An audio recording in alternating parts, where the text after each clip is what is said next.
Hello, I'm Jonathan, and welcome to the Greer Tidbits Vidcast, a weekly analysis of the news, events, and weather in the greater Greer, South Carolina area. Today, we're going to start off by talking about National Ice Cream Day in Greer. Then we're going to move on to talk about the Bennett Building being renovated into a restaurant. And then we're going to finish off by giving you an update on the Center G project.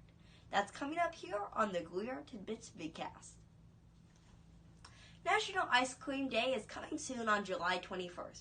You can celebrate it in Greer starting at 9 a.m. and going till 10 p.m. You can celebrate at Abbott's Frozen Custard or Stomping Ground. Both locations are giving out 150 free ice creams and Center G hats. The first 150 people at each location who ask to receive the ice cream will get that wonderful free ice cream.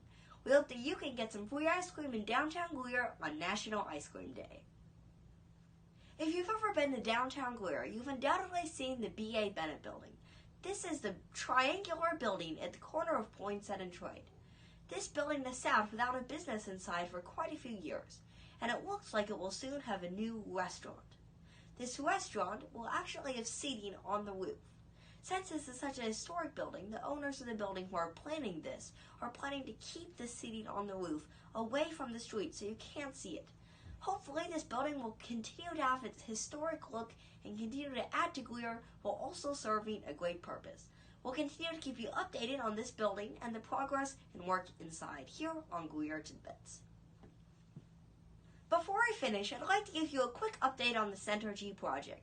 Work is basically finished on the 300 block, and the main bulk of the work is happening on the 200 block in the middle of the street. The most recent addition to the street is that light poles have been added. These light poles actually mimic historic gas lights that used to be in Greer. We'd love if you actually went to downtown Greer to enjoy the businesses, but also see the construction that's happening over there. It's really cool to watch the construction go on and to enjoy our favorite businesses, so head out to downtown Greer. Thank you for watching the Greer Tidbits Vidcast. Don't forget to follow Greer Tidbits on social media, on Facebook at Greer Tidbits, and on Instagram at Greer Tidbits. Also follow us on our website at GreerTidbits.com. I'm Jonathan Lovegrove. We'll see you next week.